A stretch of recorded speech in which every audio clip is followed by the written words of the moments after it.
अल्हम्दुलिल्लाहि नहमदुहु व नस्तईनुहु व नस्तगफिरुहु व नु'मिनु बिही व नतवक्कलु अलैहि व नऊज़ु बिल्लाहि मिन शुरूरि अनफुसिना व मिन सय्यिआति अअमालिना।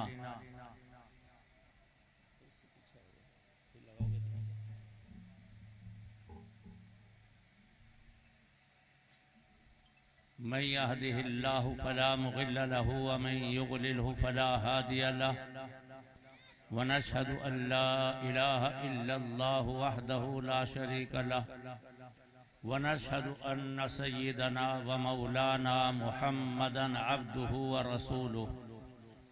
अम्मा बाद, अऊज़ु बिल्लाहि मिनश शैतानिर रजीम। बिस्मिल्लाहिर रहमानिर रहीम।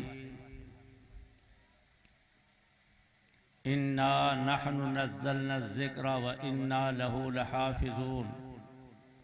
क़ाल नबिय्यु सल्लल्लाहु अलैहि वसल्लम मन क़रअ हरफ़न मिनल क़ुरआन फ़लहु बिही हसना औ कमा क़ाल अलैहिस्सलातु वस्सलाम। मुअज़्ज़ज़ सामिन इकराम, वक्त भी काफ़ी हो गया। आप हज़रात ने बड़ी उम्दा बड़ी बड़ी तकरीरें सुनी और अभी हज़रत मुफ्ती ग़ुलाम नबी साहब मौजूद हैं। इंशाअल्लाह बड़ी उम्दा नसीहतें आप हज़रात सुनेंगे। अभी आप हज़रात के सामने दस्तार बंदी का अमल आया। आपके मदरसे के अंदर कई हाफिज हुए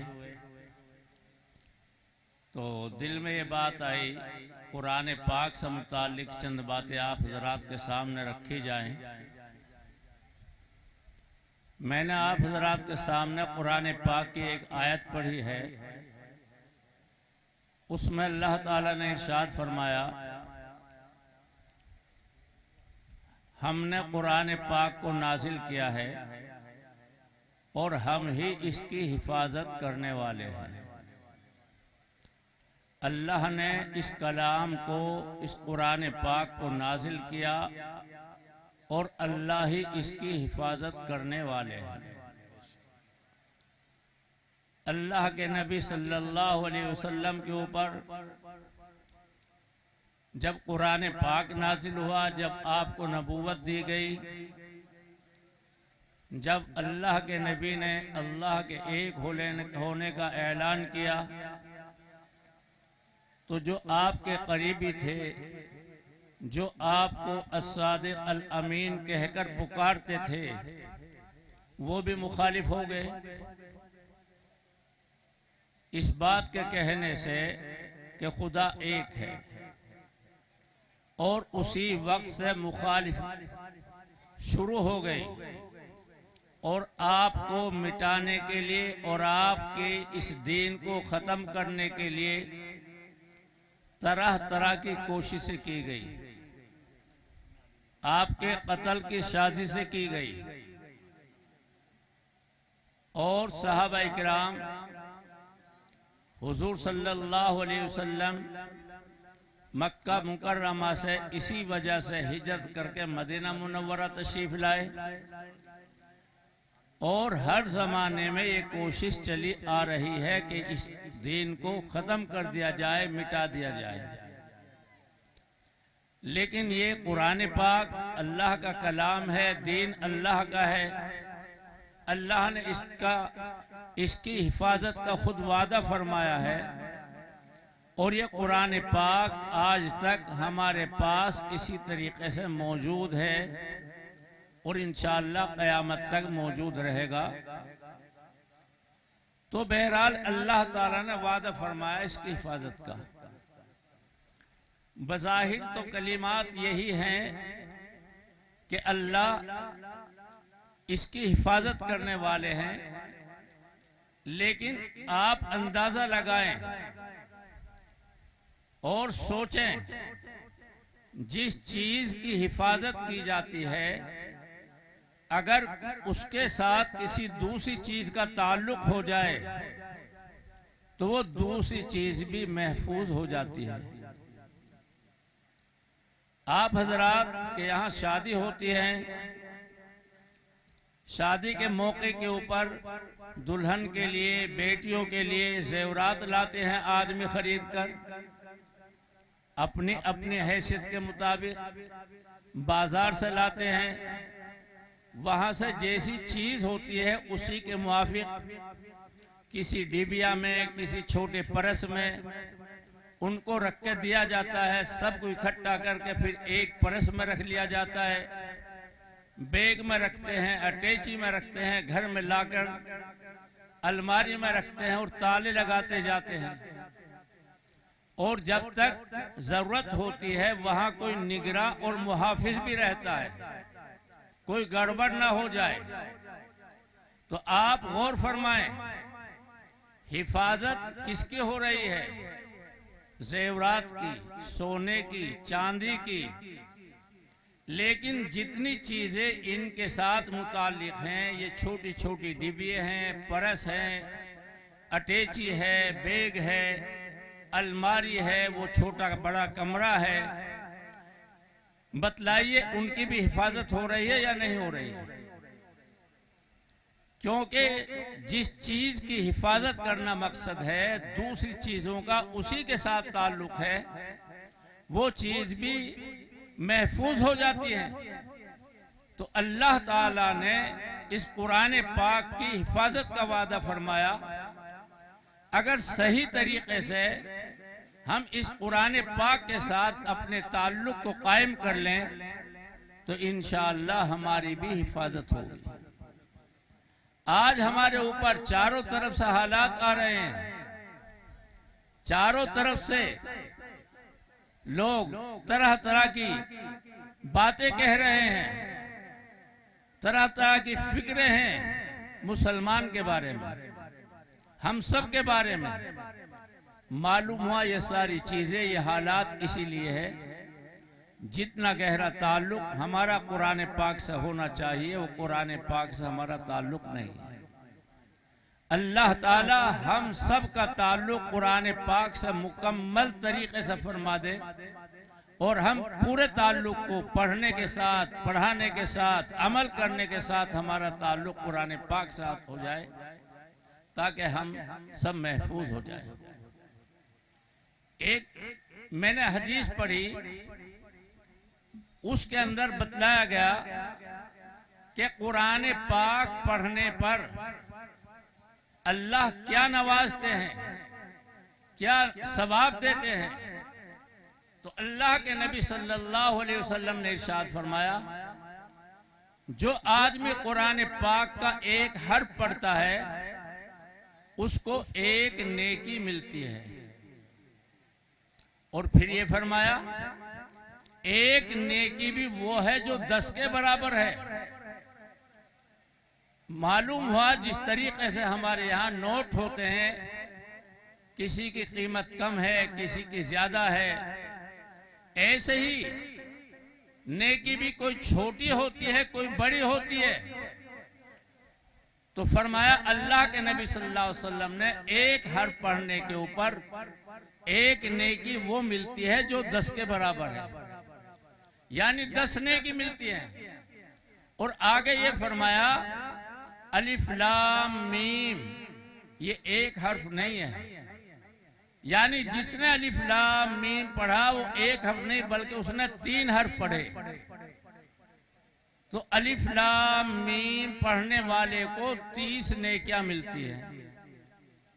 आप गौर फरमाएं, अलिफ लाम मीम 1 मिनट में आदमी कई मर्तबा पढ़ देगा,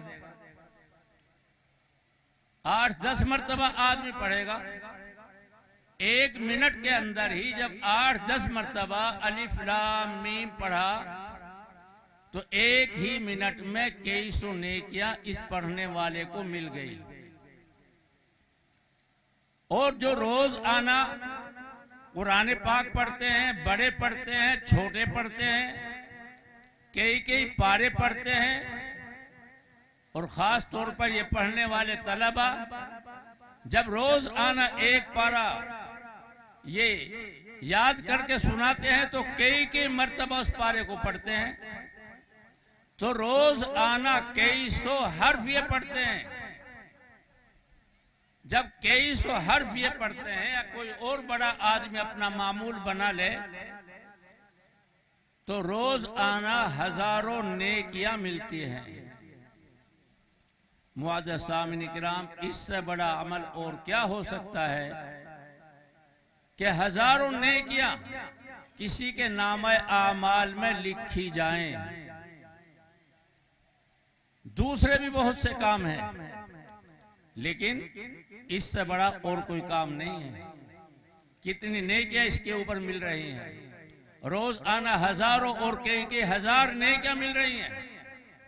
इसीलिए अल्लाह के नबी सल्लल्लाहु अलैहि वसल्लम ने इरशाद फरमाया, खैरुकुम मन तअल्लमल कुरआन व अल्लमा, तुम में सबसे ज्यादा बेहतर वो है जो कुरान पाक को सीखे और सिखाए। मुआज़्ज़ज़ सामिन किराम, आज हम सोच रहे हैं ये नेकी क्या चीज है या इसकी क्या कीमत है। मोहतरम हजरात, इसका पता चलेगा क़यामत के दिन। अल्लाह ताला के सामने सब हाजिर होंगे, वहां हिसाब हो रहा होगा। जो किसी ने अच्छे काम किए हैं उनका भी, जो गलत काम किए हैं उनका भी। जब उसका हिसाब होगा, जिसकी नेकियां ज्यादा हो जाएंगी वो कामयाब होगा और जिसकी नेकी कम हो जाएंगी वो नाकाम होगा।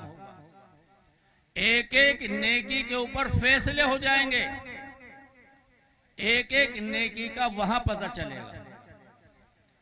और वो ऐसा वक्त होगा, ऐसा दिन होगा, एक दोस्त दूसरे दोस्त के काम नहीं आएगा, एक ताल्लुक दूसरे के साथ फायदा नहीं पहुंचाएगा। यौम यफिरुल मर्उ मिन अखी व उम्मिही व अबी व साहिबतिही व बनी लिकुल्लि इम्रिइन मिनहुम यौमइज़िन शअनु युगनी।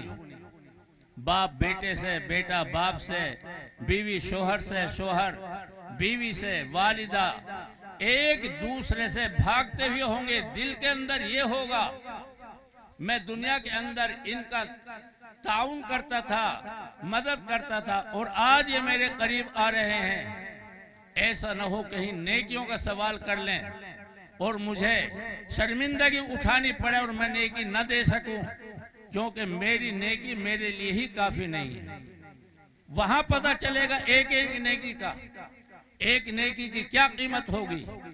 मुआज़्ज़ज़ सामिन किराम, वहां आदमी कितनी भी कोशिश करेगा, नेकी करने का मौका नहीं मिलेगा। तौबा करना चाहे तो तौबा करने का वहां मौका नहीं। नेकी करने का मौका अगर है तो यहाँ है। और इस पढ़ने पढ़ाने से ऊंचा कोई और अमल है ही नहीं। और यहाँ तक कि ये तो पढ़ने वाले के लिए है। और अल्लाह ताला की रहमत बहुत बड़ी है, बहुत वसी है। एक अमल की वजह से अल्लाह ताला उसके अंदर अगर कितने ही वास्ते हों और अल्लाह ताला तमाम वास्तों को कबूल कर ले और सबको नवाज दे तो अल्लाह की रहमत बहुत वसी है। मिसाल के तौर पर बच्चा पढ़ रहा है, हजारों नेकियां उसको मिल रही हैं, लेकिन वालिद मेहनत करता है, वालिदा मेहनत करती हैं और उन्हीं की मेहनत से वो बच्चा कामयाब हो रहा है, रोज आना पढ़ रहा है। तो अगर बच्चे को हजारों नेकियां रोज आना मिल रही हैं, मुआज़्ज़ज़ सामिन किराम, ये जरिया बनने वाले वालिदैन अल्लाह इनको भी अगर नवाजें तो अल्लाह के खजाने में कोई कमी आने वाली नहीं। हजारों नेकियां वालिद को मिल जाएंगी, हजारों वालिदा को मिलेंगी। और इनसे ऊपर चल के ये जो उस्ताद पढ़ाने वाले हैं, कोई उस्ताद 20 को पढ़ा रहा है, अगर हर एक को अलग-अलग हजारों मिल रही हैं, तो जो उस्ताद पढ़ा रहा है वो 20 को पढ़ा रहा है, उन सब के बराबर अल्लाह अकेले को दे सकते हैं। इन सब से ऊपर चलकर आप हजरात मदरसे का ताउन कर रहे हैं। कई सौ आदमी हैं, हजारों आदमी हैं, अपनी अपनी वुसअत के मुताबिक ताउन कर रहे हैं और उस ताउन के जरिए से ये मदरसा चल रहा है। यहाँ तनख्वाहें दी जाती है, यहाँ की ज़रूरतें पूरी की जाती है।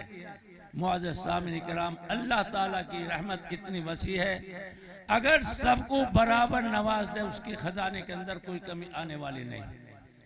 तो इसलिए मैंने कुरान पाक इसलिए पढ़ा, एक आयत पढ़ी कि हम अपने ताल्लुक़ को कुरान पाक के साथ मुकम्मल करें ताकि हम अल्लाह ताला की हिफाजत के अंदर आ जाएं। और ये जो हम कुरान पाक खुद पढ़ रहे हैं या अपने बच्चों को पढ़ा रहे हैं या मदरसे का ताउन कर रहे हैं या करा रहे हैं किसी भी जरिए से, किसी भी तरीके से, इसके अंदर भी इतना अज्र हमें मिल रहा है कि हम उसका अंदाज़ा नहीं लगा सकते।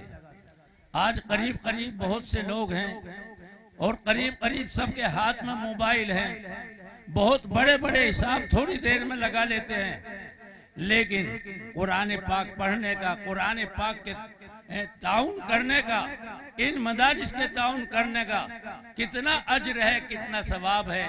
अगर हम इन मोबाइलों के ऊपर और कैलकुलेटरों के ऊपर लगाएं तो ये फेल हो जाएंगे और ये हिसाब नहीं लगा सकेंगे जितना अल्लाह ताला ताउन करने वालों को अज्र अता फरमाएंगे।